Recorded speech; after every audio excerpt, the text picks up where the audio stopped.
మరోవైపు అతిపెద్ద పరిశ్రమలు, సమాచార సాంకేతికత, విశ్వ విపణి, వీటన్నింటికీ కేంద్రం మైసూరు.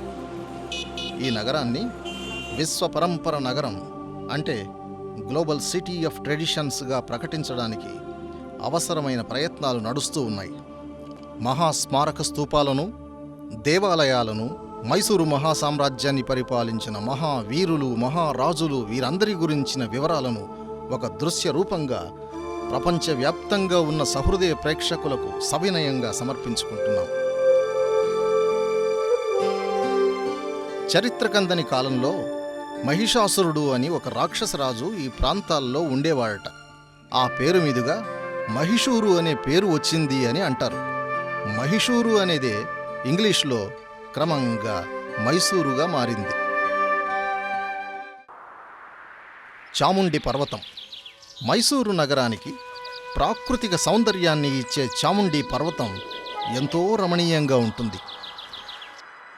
నగరానికి నేపథ్యంగా కనిపించే అందమైన దృశ్యం ఇది. ఈ కొండకు ఒక విశేషం ఉంది. 8 దిక్కుల నుంచి చూసినా కూడా ఇది ఒకే విధంగా కనిపిస్తుంది.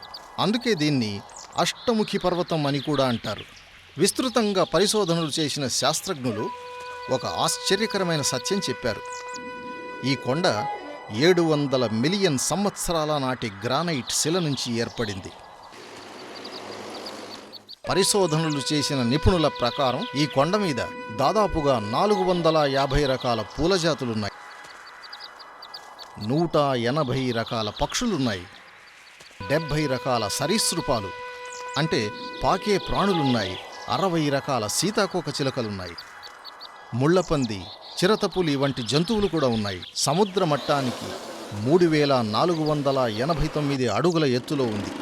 చాముండి కొండ ఎక్కడానికి 1000 మెట్లున్నాయి. ఈ మెట్లను క్రీస్తు శకం 1667లో దొడ్డదేవరాజ వడయార్ కట్టించాడు.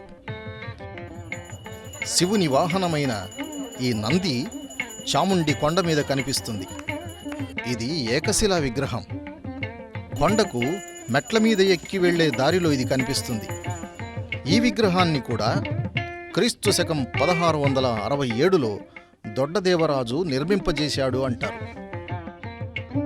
ఇది చాముండి కొండ మీద ఉన్న పవిత్రమైన మహాబలేశ్వర దేవస్థానం. ఇది 1000 సంవత్సరాల క్రితమే ఉన్న ప్రాచీన ఆలయం. గంగ వంశానికి చెందిన రాజు ఈ ఆలయాన్ని నిర్మించాడు అని చెబుతారు. క్రీస్తు శకం 950 సంవత్సరం శాసనం ప్రకారం దీనిని మహాబలాద్రి అనేవారు. మర్బళ తీర్థమని కూడా పిలిచేవారు. క్రీస్తు శకం 1128లో హొయసల మహారాజు విష్ణువర్ధనుడు, క్రీస్తు శకం 1620లో విజయనగర రాజులు పెద్ద మొత్తంలో ధన సహాయం చేశారు అని ఇక్కడున్న శిలాశాసనం చెబుతూ ఉంది. క్రీస్తు శకం 1855లో ముమ్మడి కృష్ణరాజ వడయార్ ఈ మొత్తం ఆలయాన్ని పునర్నిర్మించి జీర్ణోద్ధారణ చేశారు అని తెలుస్తుంది.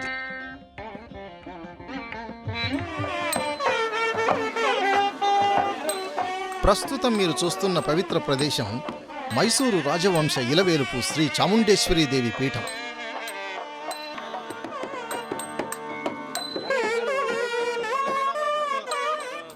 దేవీ పురాణంలోని కథ ప్రకారం మైసూరు ప్రాంతాన్ని మహిషాసురుడు అనే రాక్షస రాజు పరిపాలించాడు.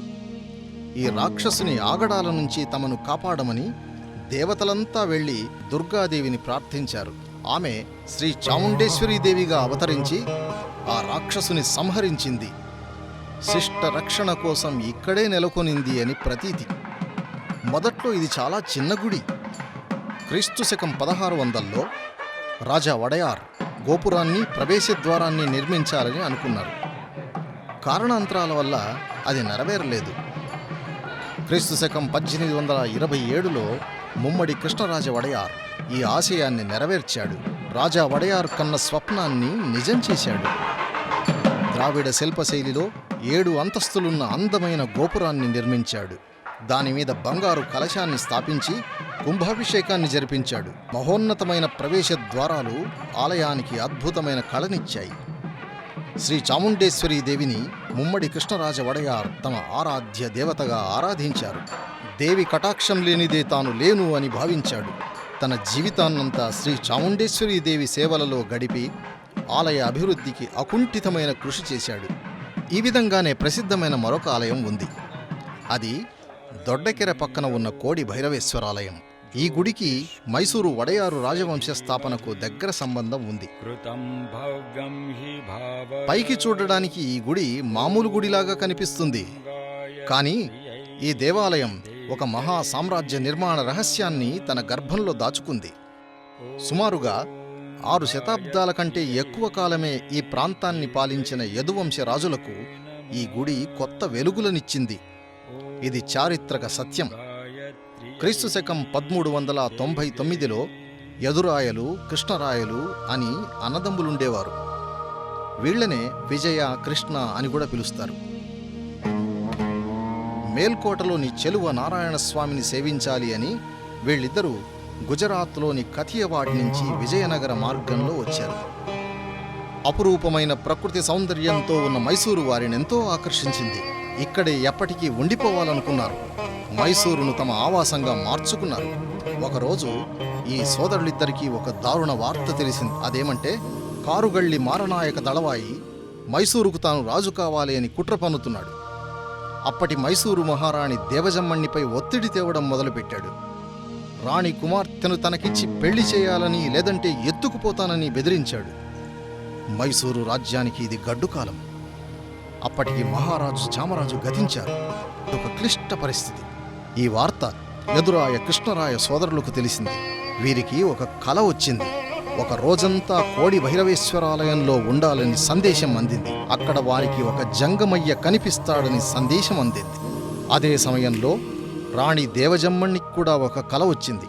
వారి కులదేవత కనిపించి కష్టాల నుండి గట్టెక్కాలంటే కోడి భైరవేశ్వరాలయానికి తమ కుల పురోహితుణ్ణి, ఒక జంగమయ్యను పంపాలి అని ఆదేశమిచ్చింది.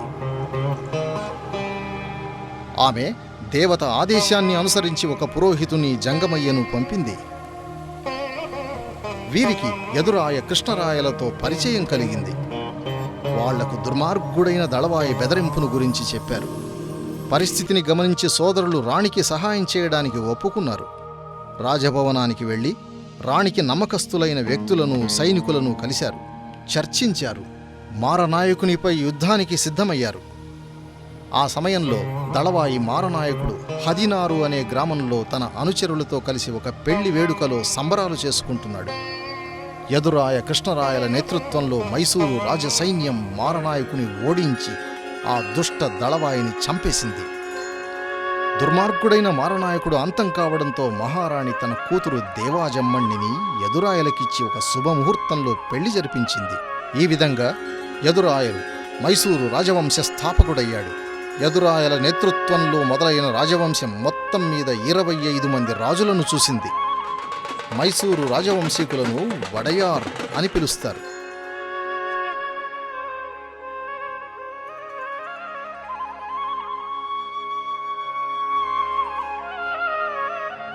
క్రీస్తు శకం 1578లో రాజా వడయార్ ప్రాబల్యంలోకి వచ్చే వరకు మైసూరు రాజ్యం విజయనగర సామ్రాజ్యం ఆధీనంలో ఒక చిన్న సామంతరాజ్యంగా ఉండేది. క్రీస్తు శకం 1585లో విజయనగరం దారుణంగా పతనమైంది. మైసూరు వడయారులు విజయనగర సామ్రాజ్య సంప్రదాయాలను, పద్ధతులను వారసత్వంగా స్వీకరించి వాటిని కొనసాగించారు. క్రీస్తు శకం 1610వ సంవత్సరంలో రాజా వడయార్ శ్రీరంగపట్టణ సింహాసనారోహణం అంగరంగ వైభవంగా జరిగింది.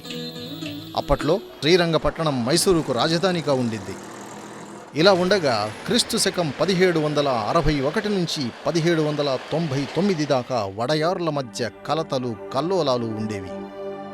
ఈ సమయంలో హైదరాలీ, అతని పుత్రుడు టిప్పు సుల్తాన్ మైసూరు రాజ్యాధికారాన్ని చేపట్టారు. దాదాపు 38 సంవత్సరాల పాటు పరిపాలించారు. క్రీస్తు శకం 1799లో టిప్పు సుల్తాన్ మరణానంతరం బ్రిటిష్ వాళ్లు శ్రీరంగపట్టణాన్ని ఆక్రమించుకున్నారు. అప్పటికి 5 సంవత్సరాల వయసులో ఉన్న మమ్మడి కృష్ణరాజ వడయార్ను వారి పూర్వుల సింహాసనంపై కూర్చోబెట్టారు. అయితే కొత్త రాజుకు పట్టాభిషేకం జరిగిన నాటికి మైసూరులో మహాభవనాలు లేవు. కారణం ఏమంటే క్రీస్తు శకం 1793లో టిప్పు సుల్తాన్ అన్ని రాజభవనాలను ధ్వంసం చేశాడు. అప్పటికి ఉన్న మహారాజ భవనాన్ని కూడా కూల్చేశారు. నజరాబాద్ అనే కొత్త నగర నిర్మాణం కోసం టిప్పు సుల్తాన్ భవనాలన్నింటినీ నేలమట్టం చేశాడు. అందుకని కొత్త రాజు పట్టాభిషేకం నజరాబాద్లో ఒక మంటపంలో జరిపారు. అధికారానికి వచ్చిన కృష్ణరాజ వడయార్ టిప్పు సుల్తాన్ ధ్వంసం చేసిన ఆ చెక్క భవనానికి మరమ్మతులు చేయించాడు. అయితే కేవలం 2 ఏళ్ల వ్యవధిలో హడావిడిగా చేయించిన ఆ మరమ్మతులతో భవనం మళ్లీ బలహీనపడి త్వరలోనే శిథిలమైంది. క్రీస్తు శకం 1897లో రాజకుమారి జయలక్ష్మణ్ణి వివాహ సందర్భంలో జరిగిన అగ్ని ప్రమాదంలో ఈ చెక్క భవనానికి సంబంధించిన చాలా భాగాలు దగ్ధమయ్యాయి. మన అదృష్టవశాత్తు జాన్ బర్డ్వర్డ్ అనే ఫోటోగ్రాఫర్ ఆ భవనాన్ని ఫోటో తీశాడు. అతడు మైసూరు సైన్యంలో అశ్వారోహకుడిగా ఉండేవాడు. నాటి రాజప్రతినిధిగా ఉన్న మహారాణి వాణి విలాస సన్నిధానం రాజభవనానికి ప్రాచీన హోదాను వైభవాన్ని కల్పించాలనుకున్నారు.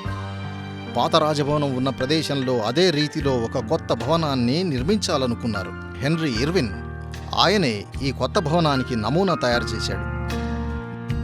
దాన్ని అందరూ అంగీకరించారు. క్రీస్తు శకం 1897 అక్టోబర్ నెలలో కొత్త భవన నిర్మాణ కార్యక్రమానికి ప్రారంభోత్సవం చేశారు.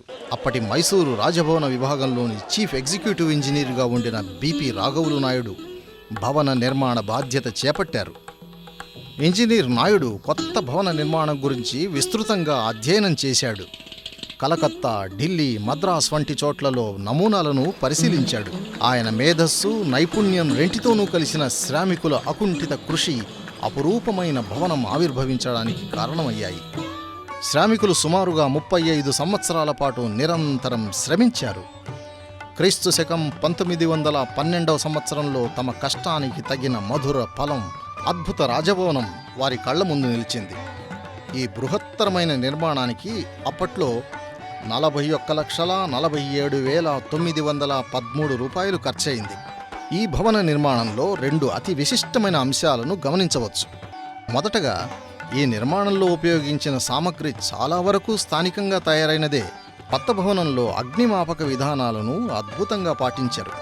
ప్రధాన భవన నిర్మాణంలో దట్టమైన బూడిద రంగులో ఉన్న గ్రానైట్ శిలతో నిర్మించారు.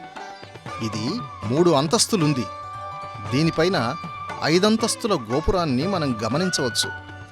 ఈ గోపురంపై బంగారు కవచం పరిచారు. నేల నుండి చిట్ట చివరి దాకా, అంటే బంగారు జెండా ఉన్నదాకా ఈ గోపురం ఎత్తు 145 అడుగులుంది. భవనం ముందు భాగంలో 7 పెద్ద తోరణాలను, అంటే కమాన్లను చూడవచ్చు. ప్రధాన తోరణం వెనుక చిన్న తోరణాలు 2 కనిపిస్తాయి. ఇవి 2 పెద్ద స్తంభాలపై ఉన్నాయి. మధ్య తోరణం మీద గజలక్ష్మీదేవి విగ్రహాన్ని మనం చూడవచ్చు. క్రింది అంతస్తులో తూర్పు వైపు ఒక పెద్ద ఏనుగుల వాకిలి ఉంది. పక్కన దక్షిణానికి అందమైన కళ్యాణ మండపం ఉంది.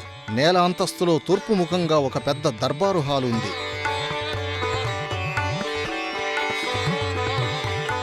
అదే అంతస్తులో అంబా విలాస్ అనే వైయక్తిక దర్బారు ప్రాంగణం ఉంది.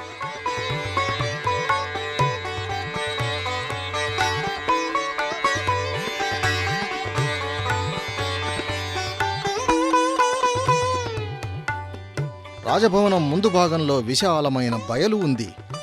అక్కడ ఉన్న తోటలు, ఆ బయలు ఆ భవనానికి ఆకర్షణను, దర్జాను పెంచుతాయి. రాజభవనంలో 5 ప్రవేశ ద్వారాలున్నాయి. ఈ అన్ని ద్వారాలను ఇండో సార్సెనిక్ శైలిలో నిర్మించారు.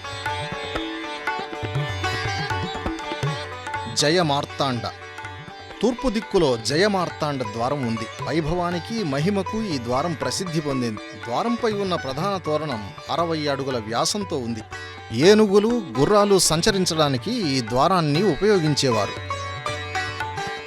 జయరామ, బలరామ ఉత్తరం వైపు జయరామ, బలరామ ద్వారాలను మనం గమనించవచ్చు. విజయదశమి పర్వదినంలో ఊరేగింపు కోసం ఈ ద్వారాలను ఉపయోగిస్తారు.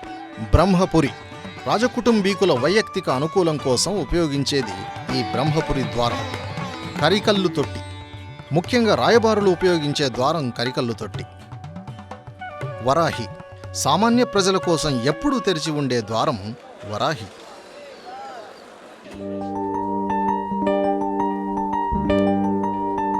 ఈ భవనం దీపాలంకారానికి చాలా పేరు పొందింది. మొత్తం భవనం రేఖాకృతిని అనుసరించి వేల కొద్దీ విద్యుత్ దీపాలను అలంకరించారు. ఇవి అన్నీ వెలిగినప్పుడు ఇదొక దీపభవనంలాగా ఉంటుంది. మైసూరు రాజభవనాన్ని చూసిన వారందరి నోటా వినవచ్చే మాట ఒకటుంది: మైసూరు రాజభవనంతో పోల్చదగిన మరో స్మారక చిహ్నం లేదు, ఈ భవనం నిజంగా అపురూపమైంది అని అనుకుంటారు. ఇందులో ఆశ్చర్యమేమీ లేదు. దసరా పండుగ దినాలలోనూ, ప్రతి ఆదివారము, కొన్ని ప్రత్యేక సందర్భాల్లోనూ ఈ దీపాలంకార శోభను గమనించవచ్చు. దీన్ని చూడడమే గొప్ప అదృష్టం.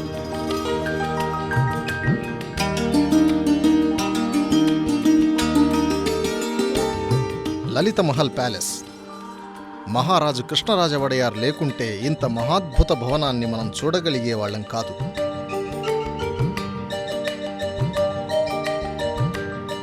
ఈ భవన వాస్తుశిల్పి ఈడబ్ల్యూ ఫ్రీత్లీ. క్రీస్తు శకం 1921 సంవత్సరంలో ఈ భవన నిర్మాణం పూర్తయింది. దీనికి దాదాపుగా 13 లక్షల రూపాయలు అప్పట్లో ఖర్చయింది. ప్రస్తుతం ఇదొక ప్రతిష్టాత్మక హోటల్. విశేషించి రాజును చూడాలని వచ్చే విదేశీ అతిథుల కోసం ఈ భవనం నిర్మించారు అంటారు. జగన్మోహన్ ప్యాలెస్. మైసూరులోని మరొక రాజభవనం జగన్మోహన్ ప్యాలెస్.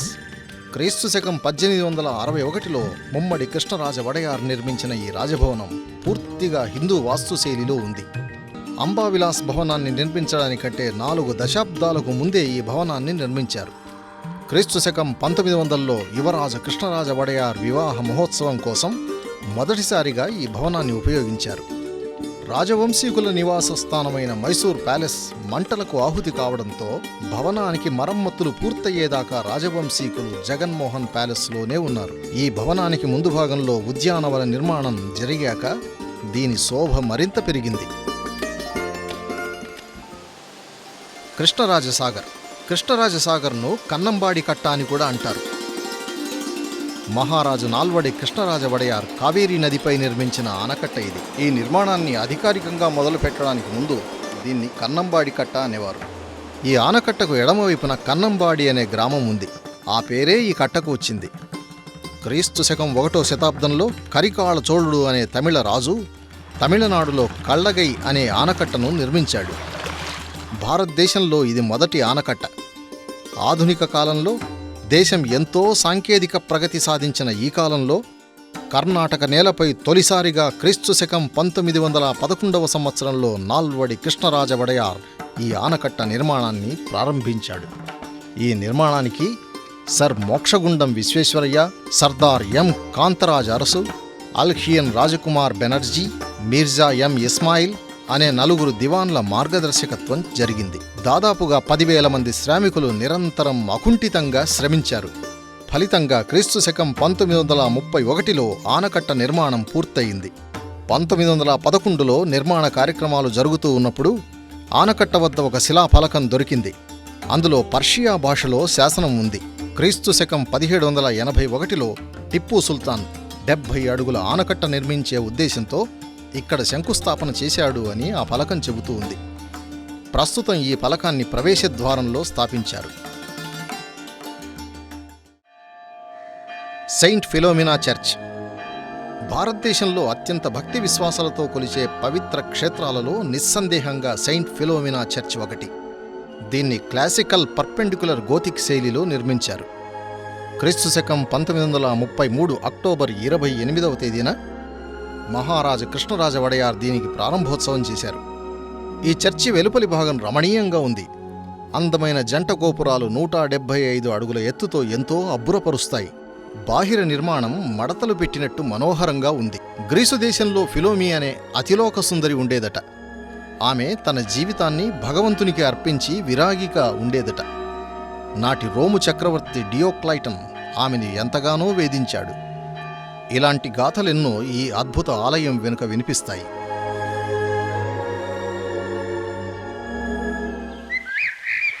అఠారా కచేరీ. జిల్లా కార్యాలయాన్ని అఠారా కచేరీ అంటారు. ఇదొక సుందరమైన నిర్మాణం. దీన్ని ఎత్తు ప్రదేశంలో నిర్మించారు. ఇది ఎంతో ఆకర్షణీయంగా ఉంటుంది. దాదాపుగా 93 ఎకరాల ఖాళీ స్థలంలో ఈ భవనాన్ని నిర్మించారు.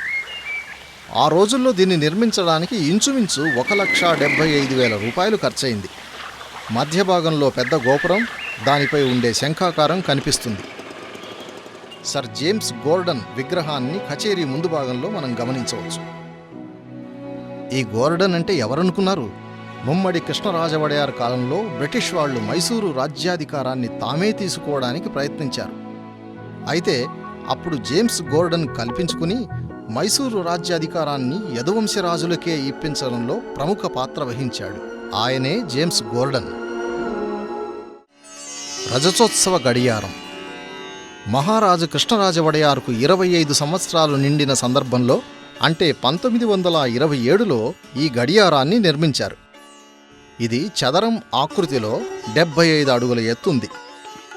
ఈ గడియార గోపుర నిర్మాణంలో రాజస్థానీ ఇండో సార్సనిక్ శైలుల మిశ్ర రూపంలో పనితనం కనిపిస్తుంది. ఈ గడియారం మహారాజ భవనానికి ఎదురుగా ఉంది. Gandhi square, Ashoka road, palace రోడ్ల కూడలిలో దర్జాగా నిలబడి ఉంది. ఇది ఈ విధమైన గడియారం కర్ణాటకలో మరో చోట కనిపించదు. కృష్ణరాజేంద్ర సర్కిల్.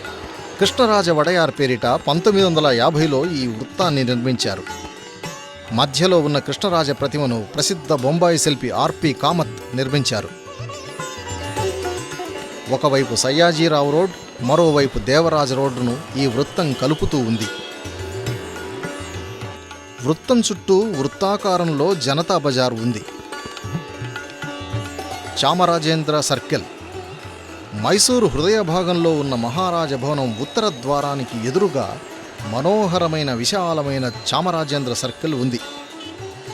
ఇక్కడ ఉన్న రాజవిగ్రహాన్ని రాబర్ట్ డబ్ల్యూ కార్ల్టన్ అనే శిల్పి తయారు చేశాడు. ఆశ్చర్యమేమంటే ఈ శిల్పంలో ఉన్న వడయార్ రాజు సంప్రదాయ దుస్తులలో లేడు. జేసీఎస్ఐ డిగ్రీ తీసుకునే సందర్భంలో ఆయన ధరించిన దుస్తులవి. ఈ విగ్రహాన్ని అమృతశిలలతో రూపొందించారు. విగ్రహం చుట్టూ సంప్రదాయమైన ఛత్రాన్ని నిర్మించడం మరో విశేషం. దీన్ని క్రీస్తు శకం 1920లో నిర్మించారు. Hardinge circle. రాజప్రతినిధులను, రాయబారులను ఆహ్వానించడానికి ప్రధానంగా ఈ ద్వారాన్ని నిర్మించారు. దీన్ని క్రీస్తు శకం 1913లో నిర్మించారు. ఈ వృత్తాన్ని మొదట నిషాద్ బాగ్ అని పిలిచేవారు. ఈ వృత్తం చుట్టూ ఎన్నో ఉద్యానవనాలున్నాయి. ఈ వృత్తం 6 రోడ్లను కలుపుతుంది కాబట్టి స్థానికులు దీనిని ఆర్ గేట్ అని అంటారు. కృష్ణరాజేంద్ర ఆసుపత్రి. ఈ ఆసుపత్రిని 2 సార్లు నిర్మించారు. క్రీస్తు శకం 1876లో ఒకసారి, 1918లో మరోసారి నిర్మించారు. మొత్తం భవనం రోము వాస్తుశైలిలో ఉంది. నగరంలోని అత్యంత ప్రాచీనమైన భవనాలలో ఇది కూడా ఒకటి. సామాన్య ప్రజానీకం కోసం మహారాజు కృష్ణరాజేంద్ర వడయార్ దీన్ని కట్టించారు. మానవ సేవకై పాటుపడ్డ ఆ రాజు పేరే ఈ ఆసుపత్రికి ఉంచారు. ఈ ఆసుపత్రి నిర్మాణానికి అందాజుగా 6.5 లక్షల రూపాయలు ఖర్చయిందట. చెలువాంబ ఆసుపత్రి. ఈ ఆసుపత్రి భవనాన్ని క్రీస్తు శకం 1938లో నిర్మించారు. భవనంపై సంప్రదాయ పద్ధతిలో ఉన్న తోరణాలను మనం గమనించవచ్చు. భవనానికి కుడి ఎడమలలో ఛత్రాకారపు గోపురాలను గమనించవచ్చు. సుందరమైన వృత్తాకారపు స్తంభాలెన్నో భవనానికి గట్టి ఆధారంగా నిలిచాయి. మైసూరు సంస్థానపు 3వ మహారాజకుమారి చెలువాంబ ఈ భవనాన్ని ప్రజాసామాన్యానికి విరాళంగా ఇచ్చింది. రాజకుమారి కృష్ణాజమ్మణి క్షయరోగ వైద్యశాల. ఈ వైద్యశాల స్థాపించడం వెనుక ఒక విషాద గాథ ఉంది. మహారాజ నాల్వడి కృష్ణరాజ వడయార్ 2వ అక్క పేరు రాజకుమారి కృష్ణాజమ్మణి గారు. ఈమె 1883వ సంవత్సరం జూన్ 8వ తేదీన జన్మించారు. 1896 ఏప్రిల్ 20వ తేదీన ఆమెకు వివాహమైంది. 8 ఏళ్ల వైవాహిక జీవితంలో ఆమె ఒక కొడుకు, 3 కూతుళ్లకు జన్మనిచ్చింది. రాజకుమారి కృష్ణాజమ్మణి గారంటే ఆమె తల్లి వాణీవిలాస సన్నిధానం గారికి అపారమైన ఇష్టం ఉండేది. చిన్న తమ్ముడు నాల్వడి కృష్ణరాజ వడయార్ కూడా 2వ అక్క అంటే ప్రాణం. దురదృష్టవశాత్తు కృష్ణాజమ్మణి 1904వ సంవత్సరం నవంబర్ 22వ తేదీన ఈ లోకాన్ని వదిలి వెళ్ళారు. దీనికి కారణం క్షయరోగం. ఈ విషాదం అంతటితో ఆగలేదు. కృష్ణాజమ్మణి కూతుళ్ళందరికీ ఈ వ్యాధి సంక్రమించింది. ఆ రోజుల్లో క్షయరోగానికి వైద్యం దొరికేది కాదు.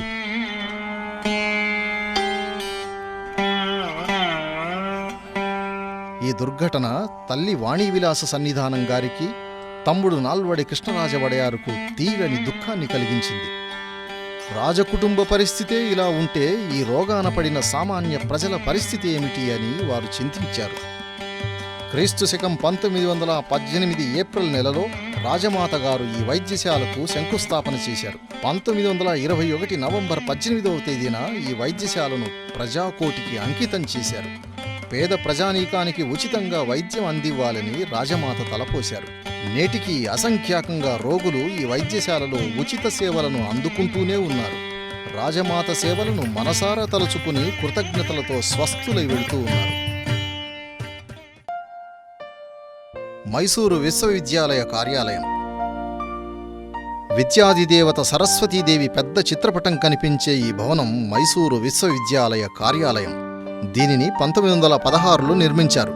ఈ కట్టడం పూర్తిగా యూరోపియన్ శైలిలో ఉంది. ఇప్పటికీ దాని ఆకర్షణ, దర్జా నిలబెట్టుకునే ఉంది.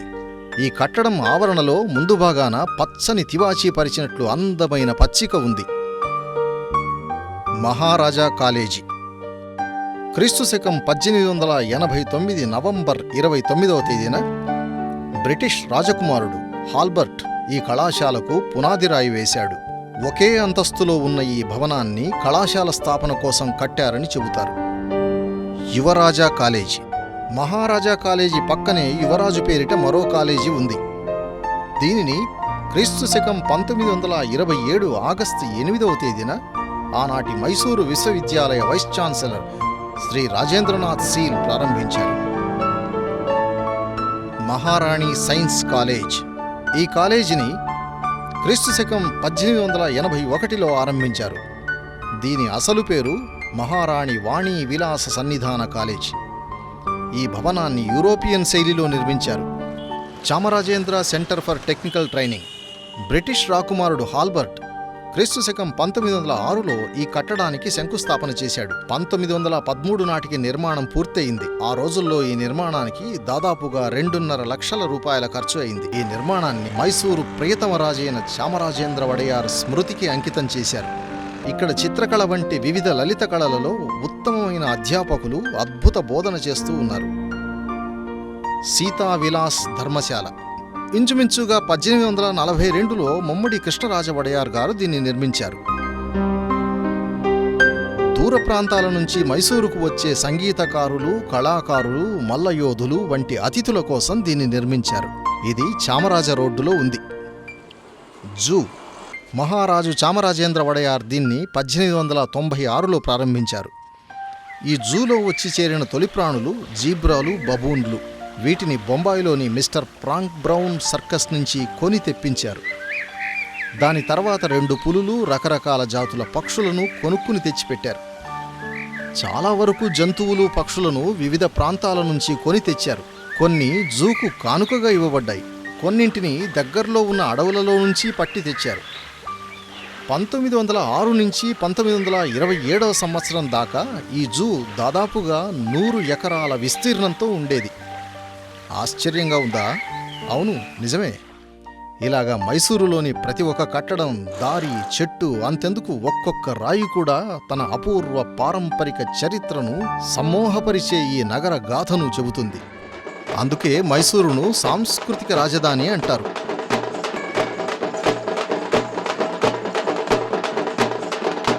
దసరా ఉత్సవం విజయనగర రాజుల కాలం నుంచి మైసూరులో మనోహరంగా జరుగుతూ ఉంది.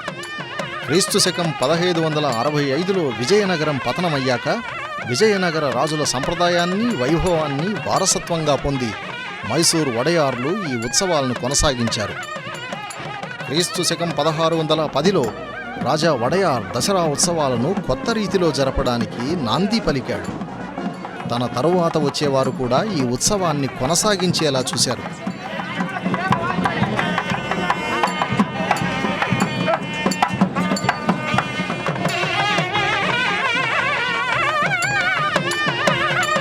నాల్వడి కృష్ణరాజ వడయార్ కాలంలో ఉత్సవాలు ఈరోజు జరిగినంత వైభవంగా లేవు.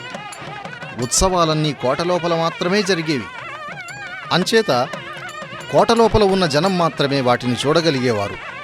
అయితే వారికి కూడా లోపల జరిగే దర్బారులోకి ప్రవేశం ఉండేది కాదు.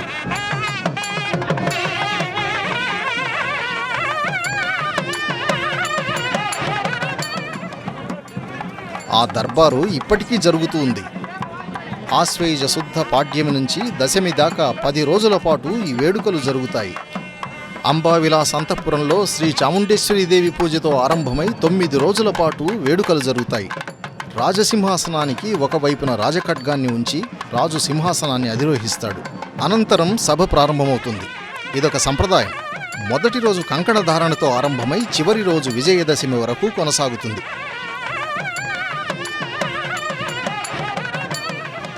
నవరాత్రి ఉత్సవాలలో 7వ దినం సరస్వతీ పూజ, 8వ దినం దుర్గాష్టమి, 9వ దినం మహర్నవమి. ఆ దినమే రాజుగారి 32 వివిధ ఆయుధాలను కోటలో ఉన్న సోమేశ్వరాలయం సమీపంలోని పుష్కరిణి వద్దకు ఊరేగింపుగా తీసుకెళ్తారు. రాజు అనుసరిస్తూ ఉండగా ఆ తర్వాత వెండి రథంలో భువనేశ్వరి దేవస్థానానికి ఊరేగింపు. అటు నుంచి రాజు శమీ వృక్షం దగ్గరికి వెళతాడు. శమీ పూజ చేసి ఆ చెట్టు కొమ్మను రాజఖడ్గంతో నరికి మహాభారతంలోని గాథను స్మరించుకుంటారు. పాండవులు పూజ చేసి అర్చించిన వృక్షమది. గాథను గుర్తు చేసుకుంటారు. ఇక్కడితో రాజవంశీకుల వైయక్తికంగా జరిపే పూజలు ముగింపుకొస్తాయి. ఈ వేడుకలలో జనసామాన్యం పాల్గొనడానికి వీలు లేదు.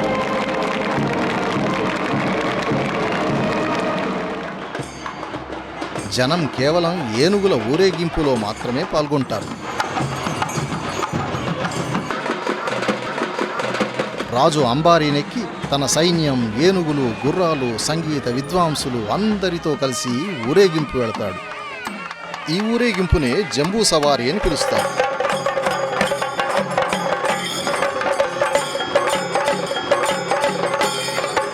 భారత ప్రభుత్వం రాజరికాలను రద్దు చేశాక రాజు అంబారీనెక్కి ఊరేగే పద్ధతి పోయింది. ప్రస్తుతం శ్రీ చాముండేశ్వరీదేవి విగ్రహాన్ని ఊరేగిస్తున్నారు. మైసూరు రాజభవనం నుంచి సుమారు 7 కిలోమీటర్ల దూరంలో ఉన్న బన్నీ మంటపం వరకు ఊరేగింపు వేడుకలు సాగుతాయి. 800 కేజీల బరువు ఉన్న అంబారీలో శ్రీ చాముండేశ్వరీదేవిని ఊరేగిస్తారు. దానికి ముందు భాగంలో రకరకాల రంగుల అలంకారాలతో, నృత్య బృందాలతో, వాద్య గోష్ఠితో అలంకరించబడ్డ ఏనుగులతో, గుర్రాలతో, ఒంటెలతో సాగే ఈ ఊరేగింపు నయన మనోహరంగా ఉంటుంది. దేశ విదేశాల నుంచి వచ్చే లక్షల కొద్దీ జనం ఈ వేడుకలలో ప్రత్యక్షంగా పాల్గొనడానికి వస్తారు.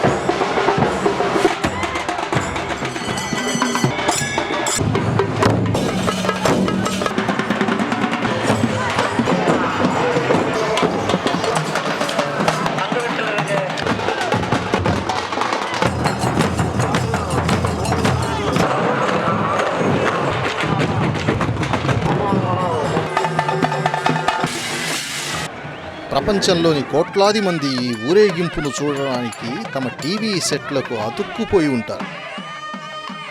అంతఃపుర వేడుకలుగా ఒకప్పుడు భావించిన వేడుకలలో నేడు ప్రజాసామాన్యం కూడా పాలు పంచుకుంటున్నది.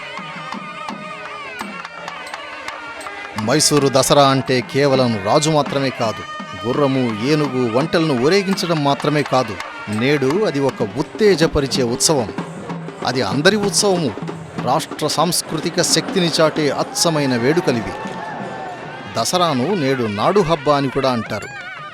మన అందరిపైన శ్రీ చాముండేశ్వరీదేవి కృపా కటాక్షాలు ఉండుగాక అని ప్రార్థన చేద్దాం. ఈ మైసూరు వేడుకలు నిరంతరం ఇలాగే కొనసాగుగాక.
ഭാരതദേശത്തിൻ്റെ ചരിത്രത്താളുകളിൽ തൻ്റെ കല, സാഹിത്യം, സംസ്കാരം എന്നിവയുടെ മേന്മ കൊണ്ട് സുവർണ ലിപികളിൽ മുദ്രിതമായ പഴയ മൈസൂർ സാമ്രാജ്യമാണ് ഇന്നത്തെ മൈസൂർ നഗരം.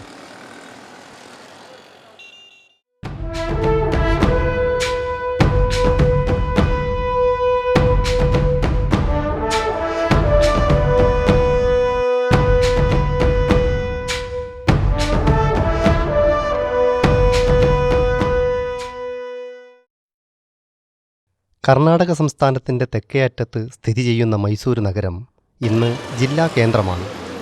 തലസ്ഥാനമായ ബംഗളൂരുവിൽ നിന്നും 160 കിലോമീറ്റർ അകലെ ഏകദേശം 20 ചതുരശ്ര കിലോമീറ്റർ വിസ്തീർണമുള്ള മൈസൂർ 8 ലക്ഷത്തോളം ജനസംഖ്യയുള്ള മഹാനഗരമാണ്. സമശീതോഷ്ണ കാലാവസ്ഥ മൈസൂരിനെ സദാ ഹരിതാഭമാക്കി നിലനിർത്തുന്നു. ചരിത്രാതീത കാലം മുതൽക്ക് തന്നെ പച്ചപിടിച്ച അരണ്യപ്രദേശങ്ങളാലും ഫലഭൂയിഷ്ടമായ ഭൂഭാഗങ്ങളാലും അനുഗ്രഹിക്കപ്പെട്ട മൈസൂർ പ്രകൃതിരമണീയമായ ഐശ്വര്യവും സമ്പൽ സമൃദ്ധിയും അനാദികാലം മുതൽ തന്നെ നിലനിർത്തിക്കൊണ്ടുവന്ന പരമ്പരാഗത നഗരമാണ്. തനതായ സംസ്കൃതിയിൽ തലയുയർത്തി നിൽക്കുന്ന മൈസൂരിലേക്ക് ദിനംപ്രതി ആയിരക്കണക്കിന് സ്വദേശികളും വിദേശികളുമായ സന്ദർശകർ ഒഴുകിയെത്തുന്നു. തൻ്റെ ഗതകാല പ്രൗഢിയിൽ തേജസ്സാർന്നു നിൽക്കുന്ന ഈ രാജനഗരം ആഗതരെ വിസ്മയഭരിതരാക്കുന്നു. കേവലം ഒരു വിനോദസഞ്ചാര കേന്ദ്രം എന്നതിനപ്പുറം സാമൂഹികവും ശൈക്ഷണികവുമായ ഔന്നിത്യമുള്ള നാടുകൂടിയാണ് മൈസൂർ. സാഹിത്യം, സംഗീതം, സംസ്കാരം എന്നിവയുടെ ഈറ്റില്ലമായ മൈസൂർ മൈസൂരു മല്ലികെ, മൈസൂർ രേഷ്മെ അതായത് മൈസൂർ സിൽക്ക്, മൈസൂർ ദസറ എന്നിവയിലൂടെ തൻ്റെ ഖ്യാതി ലോകം മുഴുവൻ പരത്തുന്നു. തൻ്റെ ഗതകാല പ്രതാപത്തെ മുറുകെ പിടിക്കുന്നതോടൊപ്പം ആധുനിക യുഗത്തിൻ്റെ സകല സൗകര്യങ്ങളും പ്രദാനം ചെയ്യുന്ന ഏക നഗരമാണ് മൈസൂർ. പൂർവകാല പ്രൗഢി വിളിച്ചോതുന്ന കൊട്ടാരങ്ങൾ, വിശാലവും നയനമോഹനവുമായ പൂന്തോട്ടങ്ങൾ, തണൽമരങ്ങൾ കുടപിടിച്ചു നിൽക്കുന്ന നിഴൽ പരക്കുന്ന രാജപാതകൾ, സിൽക്ക്, ചന്ദനം എന്നിവയുടെ നിർമ്മാണവും സംസ്കരണവും നടക്കുന്ന വ്യവസായശാലകൾ, വിവരസാങ്കേതിക കേന്ദ്രങ്ങൾ എന്നിവ മാത്രമല്ല, ലോക വ്യാപാര മേഖലയുമായി കൈകോർത്ത് നിൽക്കുന്ന മൈസൂരിന് ലോക പാരമ്പര്യ നഗരം എന്ന സ്ഥാനലബ്ധിക്കുതകുന്ന തരത്തിലുള്ള സകല യോഗ്യതകളും കരഗതമാണ്. സാംസ്കാരിക തലസ്ഥാനമായ മൈസൂരിൻ്റെ പൂർവ്വപ്രതാപത്തെ വിളിച്ചോതുന്ന സ്മാരകങ്ങൾ, ദേവാലയങ്ങൾ, പൂന്തോട്ടങ്ങൾ എന്നിവയിലൂടെയും ഈ നാടിൻ്റെ ചെങ്കോലേന്തിയ രാജകേസരികളുടെ ഭരണസാമർഥ്യങ്ങളെ ചരിത്രത്തിൻ്റെ ഏടുകളിൽ നിന്ന് ഒപ്പിയെടുത്ത് ദൃശ്യാവിഷ്കാരം നൽകി ഈ നാടിൻ്റെ മഹത്വപൂർണമായ പൂർവ്വകാലത്തെ ലോകത്തിനു മുന്നിൽ നേർക്കാഴ്ചയായി അവതരിപ്പിക്കാനുള്ള ഒരു എളിയ ശ്രമമാണ് ഞങ്ങളുടേത്. ചരിത്രാതീത കാലത്ത് മഹിഷാസുരൻ എന്ന അസുരൻ പാർത്തിരുന്ന പ്രദേശം മഹിഷന്റെ നഗരം എന്ന അർത്ഥത്തിൽ മഹിഷൂരു എന്ന് അറിയപ്പെട്ടു. കാലക്രമേണ മഹിഷൂരു എന്ന പദം ലോപിച്ച് ഈ നഗരം മൈസൂരു എന്ന് അറിയപ്പെടാൻ തുടങ്ങി. ചാമുണ്ഡി മല. നഗരത്തിന് പ്രകൃതി സൗന്ദര്യം പ്രദാനം ചെയ്യുന്ന ചാമുണ്ഡി മല വളരെ രമണീയമാണ്. നന്ദീശ്വരൻ്റെ ആവാസസ്ഥാനമായ ചാമുണ്ഡിയുടെ പശ്ചാത്തലം മൈസൂർ നഗരത്തിന് 10 മടങ്ങ് ഭംഗിയേകുന്നു.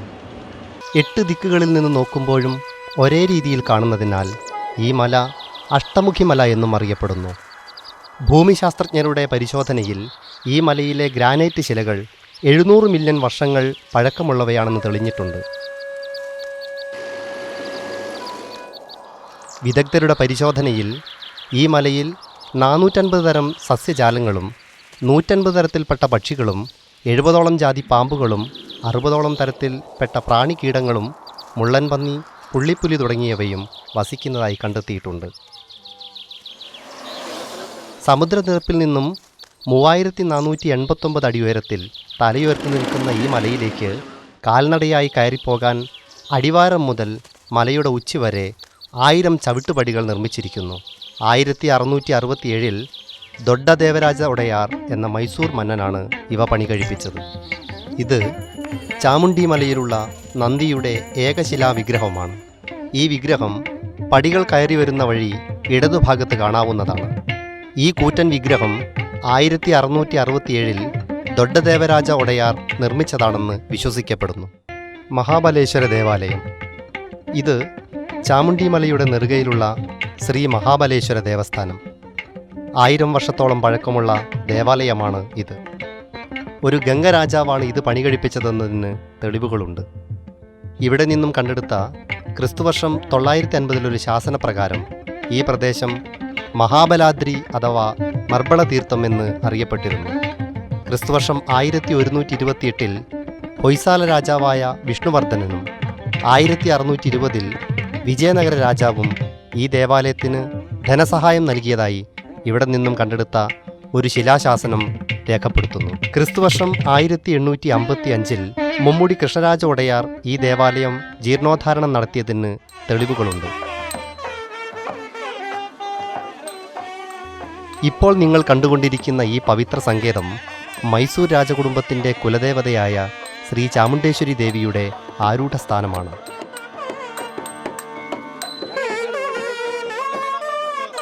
ചരിത്രാതീത കാലത്ത് മഹിഷാസുരൻ്റെ തട്ടകമായിരുന്നു ഇവിടം.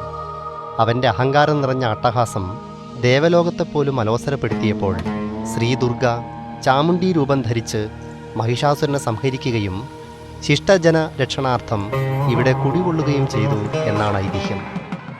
ചെറിയൊരു ശ്രീകോവിലോടുകൂടിയ ഈ ദേവാലയത്തിന് ക്രിസ്തുവർഷം 1600 രാജ ഒടയാർ ഒരു ഗോപുരവും പ്രവേശനദ്വാരവും നിർമ്മിക്കാൻ തീരുമാനിച്ചിരുന്നു. എന്നാൽ പല കാരണങ്ങളാൽ ഇതിന് തടസ്സം നേരിട്ടു. ക്രിസ്തുവർഷം 1827 മുമ്മുടി കൃഷ്ണരാജ ഒടയാർ രാജ ഒടയാരുടെ സ്വപ്നം സഫലീകരിച്ചു. ദ്രാവിഡ ശൈലിയിൽ 7 നിലകളുള്ള സുന്ദരമായ ഗോപുരം നിർമ്മിച്ച് അതിനു മുകളിൽ കനക കലശങ്ങൾ സ്ഥാപിച്ച് കുംഭാഭിഷേകം കഴിപ്പിച്ചു. ആകർഷകമായ പ്രവേശനദ്വാരം ഈ ദേവാലയത്തിൻ്റെ ഐശ്വര്യം 10 മടങ്ങ് വർദ്ധിപ്പിക്കുന്നു. ചാമുണ്ടേശ്വരി ദേവിയെ കൂടാതെ തനിക്കൊരു ജീവിതം സാധ്യമല്ലെന്നും ദേവി ചാമുണ്ടിയാണ് തൻ്റെ പ്രാണവായുവെന്നും വിശ്വസിച്ചിരുന്ന മുമ്മുടി കൃഷ്ണരാജ ഒടയാർ തൻ്റെ ആരാധനാ ദേവതയ്ക്കായി തന്നെ സമർപ്പിച്ച പ്രജാപതിയായിരുന്നു. മൈസൂരിലെ പ്രസിദ്ധമായ മറ്റൊരു ദേവാലയമാണ് ദൊഡ്ഡക്കര എന്ന തടാകതീരത്തുള്ള കോടി ഭൈരവേശ്വര ദേവാലയം. ഈ ദേവസങ്കേതത്തിനും മൈസൂർ രാജപരമ്പരയ്ക്കും തമ്മിൽ അഭേദ്യമായ ഒരു ബന്ധമുണ്ട്. ഒറ്റനോട്ടത്തിൽ യാതൊരു തരത്തിലുള്ള കലാമേന്മയും അവകാശപ്പെടാനില്ലാത്ത ഈ ക്ഷേത്രം ഒരു സാമ്രാജ്യത്തിനു തന്നെ നാന്ദി കുറിച്ചുവെന്ന മഹത്തായ പാരമ്പര്യം ഉൾക്കൊള്ളുന്നു. ഏകദേശം 600 വർഷക്കാലം ഇന്നാട്ടിൻ്റെ ചെങ്കോലേന്തിയ യദുവംശ രാജപരമ്പരയുടെ ആരംഭം ഈ ശ്രീകോവിൽ നിന്നുമാണ് തുടങ്ങിയത്. ക്രിസ്തുവർഷം 1399 യദുരായ കൃഷ്ണരായ സഹോദരന്മാർ മേൽക്കോട്ടയിലെ ചെലുവനാരായണ സ്വാമിയെ പൂജിക്കാൻ ഗുജറാത്തിലെ കഥേവാഡയിൽ നിന്നും വിജയനഗര മാർഗം എത്തിച്ചേർന്നു. മഹീഷൂരിൻ്റെ അതായത് മൈസൂരിൻ്റെ പ്രകൃതി സൗന്ദര്യത്തിൽ ആകൃഷ്ടരായ ഈ സഹോദരന്മാർ ഈ നാടിനെ തങ്ങളുടെ താവളമാക്കി മാറ്റി. ഒരു ദിവസം ഈ സഹോദരന്മാർ ഒരു ദുഃഖവാർത്ത കേൾക്കാനിടയായി.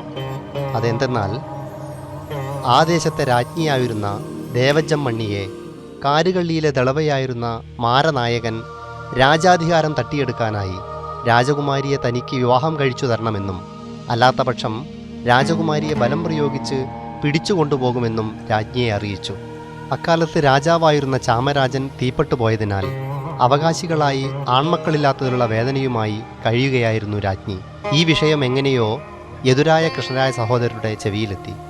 വലിയ ഈശ്വരഭക്തരായിരുന്ന സഹോദരങ്ങൾക്ക് ഒരു ദിവസം കോടി ഭൈരവേശ്വര ക്ഷേത്രത്തിൽ തങ്ങണമെന്നും ഒരു സന്യാസിയുടെ വരവിനായി കാത്തിരിക്കണമെന്നും സ്വപ്നദർശനമുണ്ടായി. അതേസമയം തന്നെ തൻ്റെ കുലപുരോഹിതനെയും ഒരു സന്യാസിയെയും കോടി ഭൈരവേശ്വര ദേവാലയത്തിലേക്ക് അയച്ചാൽ നിന്റെ പ്രശ്നങ്ങൾക്കെല്ലാം പരിഹാരമാകുമെന്ന് അവരുടെ കുലദേവത സ്വപ്നത്തിൽ വന്ന് അരുളി ചെയ്തതായി രാജ്ഞിക്കും ദർശനമുണ്ടായി. അങ്ങനെ രാജ്ഞി കുലപുരോഹിതനെയും സന്യാസിയെയും ക്ഷേത്രത്തിലേക്ക് അയക്കുകയും അവർ അവിടെ കണ്ടുമുട്ടിയ സഹോദരരോട് കൊട്ടാരത്തിലെ അവസ്ഥകൾ വിവരിച്ച് കേൾപ്പിക്കുകയും ചെയ്തു. കൊട്ടാരത്തിലെ ദയനീയ സ്ഥിതി മനസ്സിലാക്കിയ സഹോദരന്മാർ അവസാനം റാണിക്ക് സഹായഹസ്തം നീട്ടാൻ തന്നെ തീരുമാനിച്ചു. കൊട്ടാരത്തോടും റാണിയോടും കൂറുപുലർത്തിയിരുന്ന പ്രജകളെയും സൈന്യത്തെയും ചേർത്ത് അവർ പുതിയ തന്ത്രങ്ങൾ മെനഞ്ഞു. ഹദിനാറു എന്ന ഗ്രാമത്തിൽ മാരനായകനും അവൻ്റെ പരിവാരങ്ങളും വിവാഹസദ്യയുടെ ഒരുക്കങ്ങളിൽ മുഴുകിയിരിക്കുമ്പോൾ യദുരായ കൃഷ്ണരായ സഹോദരന്മാർ റാണിയുടെ സൈനികരുടെ സഹായത്തോടെ മാരനായകനെ വകവരുത്തി. അനന്തരം ഒരു ശുഭമുഹൂർത്തത്തിൽ രാജകുമാരിയെ യദുരായൻ വിവാഹം ചെയ്തു. ഇങ്ങനെ മൈസൂർ രാജപരമ്പരയുടെ ആദ്യ കണ്ണിയായി തീർന്നു യദുരായൻ. ക്രിസ്തുവർഷം 1399 യദുരായനിൽ നിന്നും ആരംഭിച്ച മൈസൂർ രാജവംശത്തിൽ ആകെ 25 രാജാക്കന്മാർ പിന്തുടർച്ചക്കാരായി. മൈസൂർ രാജപരമ്പരയിലെ രാജാക്കന്മാർ ഒടയാർമാർ എന്ന് പ്രസിദ്ധരായിത്തീർന്നു.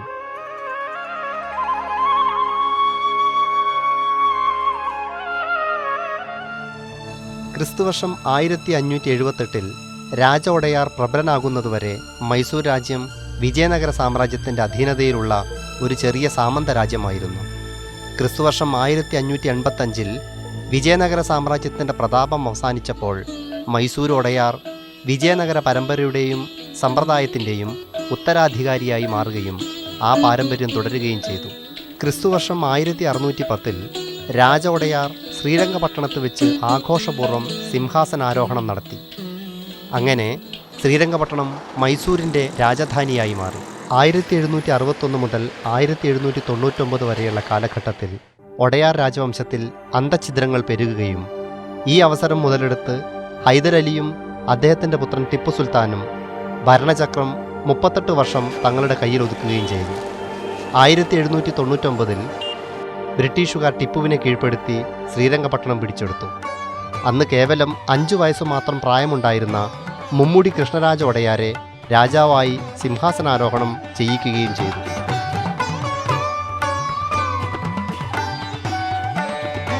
എന്നാൽ ഈ പട്ടാഭിഷേകത്തിന് പര്യാപ്തമായൊരു കൊട്ടാരം മൈസൂരിൽ ഇല്ലായിരുന്നു. 1793 തന്നെ നസർബാദിൽ ഒരു പുതിയ പട്ടണം നിർമ്മിക്കുക എന്ന ഉദ്ദേശത്തോടെ കൊട്ടാരത്തോട് ചേർന്ന എല്ലാ ശിഥില കെട്ടിടങ്ങളും ടിപ്പു ഇടിച്ചു നിരത്തിയിരുന്നു. അതിനാൽ നസർബാദിൽ നിർമ്മിച്ച ഒരു താൽക്കാലിക പന്തലിലാണ് രാജകുമാരൻ്റെ പട്ടാഭിഷേക കർമ്മങ്ങൾ നടത്തിയത്. 1912 മുമ്പുണ്ടായിരുന്ന മരനിർമ്മിതമായ കൊട്ടാരം 1799 ഭരണമേറ്റെടുത്ത മുമ്മുടി കൃഷ്ണരാജ ഒടയാർ അദ്ദേഹത്തിൻ്റെ ഇഷ്ടപ്രകാരം നിർമ്മിച്ചതാണ്. കേവലം 2 വർഷക്കാലത്തെ തീവ്ര പരിശ്രമത്തിൽ വാർത്തെടുത്ത ആ മനോഹര കൊട്ടാരം പിന്നീട് ജീർണമായി. 1799 രാജകുമാരിയായിരുന്ന ജയലക്ഷ്മമ്മണിയുടെ വിവാഹവേളയിലുണ്ടായ ആകസ്മിക അഗ്നിബാധയിൽ കൊട്ടാരത്തിൻ്റെ സിംഹഭാഗവും അഗ്നി വിഴുങ്ങി. നമ്മുടെ ഭാഗ്യമെന്ന് പറയാം, അന്ന് രാജാവിൻ്റെ അശ്വസേനയിലുണ്ടായിരുന്ന ജോൺ ബർഡ്വുഡ് എന്ന സൈനികൻ കൊട്ടാരത്തിൻ്റെ ഛായാചിത്രം എടുത്തു സൂക്ഷിച്ചിരുന്നു.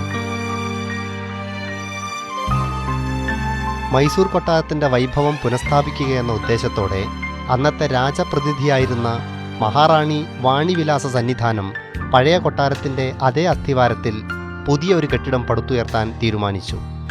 പ്രസിദ്ധനായ ഹെൻറി ഇർവിൻ എന്ന ശില്പിയുടേതായിരുന്നു അനുമോദനീയമായ ഈ കൊട്ടാരത്തിൻ്റെ രൂപരേഖ. 1897 ഒക്ടോബർ മാസത്തിൽ മഹാറാണി പുതിയ കൊട്ടാരത്തിൻ്റെ നിർമ്മാണ ജോലികൾ ഉദ്ഘാടനം ചെയ്തു. മൈസൂരു കൊട്ടാര വിഭാഗത്തിലെ മുഖ്യ സാങ്കേതിക വിദഗ്ധനായിരുന്ന BP രാഘവലു നായിഡുവിനായിരുന്നു കൊട്ടാരത്തിൻ്റെ നിർമ്മാണ ജോലികളുടെ മേൽനോട്ടം. അദ്ദേഹം പുതിയ കൊട്ടാരത്തിൽ ഉൾപ്പെടുത്തേണ്ട വാസ്തുശില്പവിന്യാസത്തെക്കുറിച്ച് പഠിക്കാനായി കൽക്കത്ത, ഡൽഹി, മദ്രാസ് എന്നിവിടങ്ങളിൽ സഞ്ചരിച്ച് വേണ്ട രീതിയിൽ വിവരശേഖരണം നടത്തി. അദ്ദേഹത്തിൻ്റെ കർമ്മകുശലതയും കലാഹൃദയവും കൈകോർത്തപ്പോൾ നയനമോഹനമായ ഈ കലാസൃഷ്ടി രൂപം പ്രാപിച്ചു. ഇടതടവില്ലാത്ത 35ഓളം വർഷത്തെ തീവ്ര പരിശ്രമത്തിൻ്റെ ഫലമായി 1912 കൊട്ടാരത്തിൻ്റെ നിർമ്മാണം പൂർത്തിയായി. കൊട്ടാര നിർമ്മാണത്തിന് മൊത്തം ചെലവ് 41,47,913 രൂപയായിരുന്നു. ഈ കൊട്ടാര നിർമ്മാണത്തിൽ ശ്രദ്ധിക്കേണ്ട സവിശേഷമായ 2 കാര്യങ്ങളുണ്ട്. ഒന്ന്, കൊട്ടാര നിർമ്മാണത്തിന് ആവശ്യമായ സാമഗ്രികളിൽ സാധ്യമായിടത്തോളം തദ്ദേശീയമായവ ഉപയോഗിച്ചു എന്നതും അഗ്നിപ്രതിരോധ ശേഷിയുള്ള സാങ്കേതിക വിദ്യ നിർമ്മാണ രീതിയിൽ പുലർത്തി എന്നതുമാണത്. മുഖ്യ കെട്ടിടം ബൃഹത് ആകാരമുള്ളതും ചാരനിറത്തിലുള്ളതുമായ ഗ്രാനൈറ്റ് കല്ലുകളിൽ പടുത്തതാണ്. ഇതിന് 3 നിലകളുണ്ട്.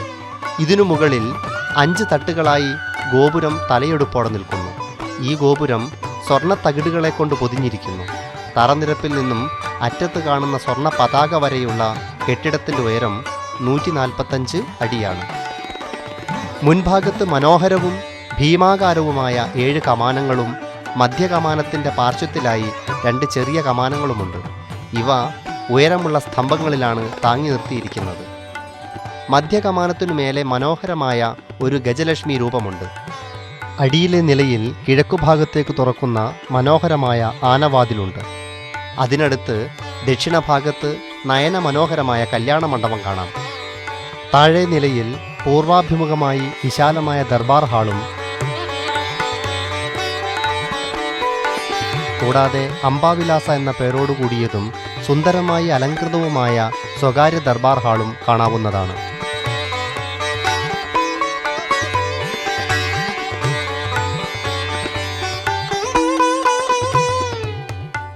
കൊട്ടാരത്തിൻ്റെ മുൻഭാഗത്ത് കാണുന്ന മനോഹരമായ പൂന്തോട്ടവും മൈതാനവും കൊട്ടാരത്തിൻ്റെ ഭംഗി 10 മടങ്ങ് വർദ്ധിപ്പിക്കുന്നു. ഈ കൊട്ടാരത്തിന് 5 പ്രവേശന ദ്വാരങ്ങളുണ്ട്. ഇവയെല്ലാം ഇൻഡോ സാർസനിക് ശൈലിയിൽ വാർത്തെടുത്തവയാണ്.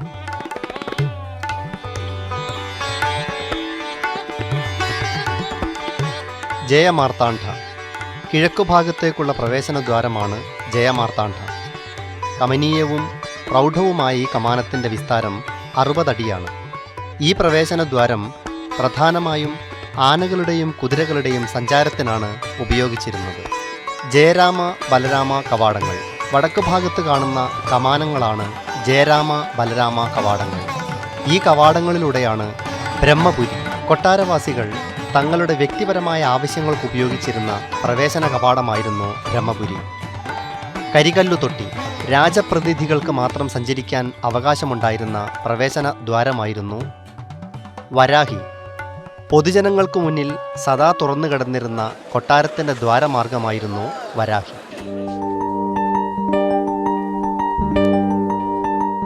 ദീപാലങ്കാരത്തിന് പേരുകേട്ടതാണ് മൈസൂർ കൊട്ടാരം.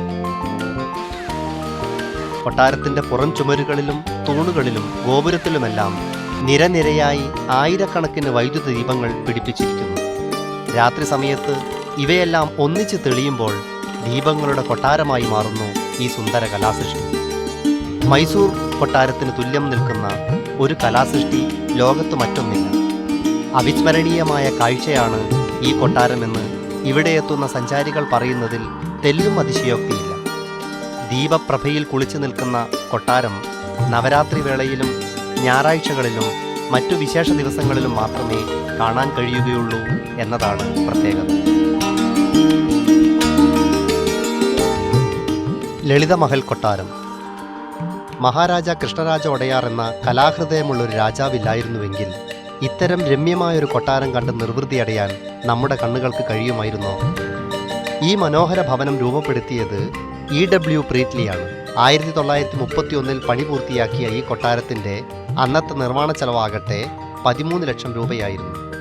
ഇന്ന് ഇത് മൈസൂരിലെ പ്രസിദ്ധമായൊരു ഹോട്ടലാണ്. വിദേശങ്ങളിൽ നിന്നും ആഗമിച്ചിരുന്ന അതിഥികൾക്കായി നിർമ്മിച്ച ഈ കൊട്ടാരം ജഗൻമോഹൻ കൊട്ടാരം. മൈസൂരിലെ മനോഹരമായ മറ്റൊരു കൊട്ടാരമാണ് ജഗൻമോഹൻ കൊട്ടാരം. 1861 മുമ്മുടി കൃഷ്ണരാജ ഒഡയാർ നിർമ്മിച്ച ഈ കൊട്ടാരം പൂർണ്ണമായും ഹൈന്ദവ ശൈലിയിലുള്ളതാണ്. അംബാവിലാസം കൊട്ടാരം നിർമ്മിക്കുന്നതിനും 4 ദശകങ്ങൾക്ക് മുമ്പ് നിർമ്മാണം പൂർത്തിയാക്കിയ ഈ കൊട്ടാരം 1900 ആണ്ടിൽ നടന്ന കൃഷ്ണരാജ ഒഡയാരുടെ വിവാഹ മഹോത്സവത്തിനാണ് ആദ്യമായി ഉപയോഗിച്ചത്. മൈസൂർ കൊട്ടാരം അഗ്നിബാധയിൽ നശിച്ചുപോയ വേളയിൽ പുതിയ കൊട്ടാരം പണിയുന്നതുവരെ കൊട്ടാരവാസികൾ ഇവിടെയാണ് താമസിച്ചിരുന്നത്. ഈ കൊട്ടാരത്തിന് മുന്നിലുള്ള ഉദ്യാനം അതിൻ്റെ ഭംഗി ഒന്നുകൂടി വർദ്ധിപ്പിക്കുന്നു.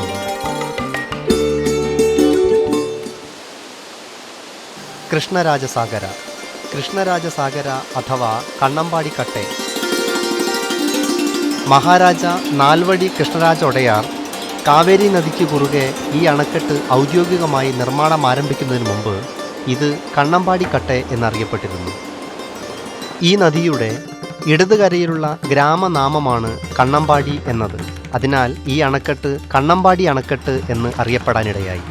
1-ാം നൂറ്റാണ്ടിൻ്റെ അന്ത്യത്തിൽ കരികാല ചോളൻ എന്ന രാജാവാണ് ഭാരതത്തിലെ ആദ്യത്തെ അണക്കെട്ടായ കല്ലഗൈ എന്ന അണക്കെട്ട് തമിഴ്നാട്ടിൽ പണി കഴിപ്പിച്ചത്.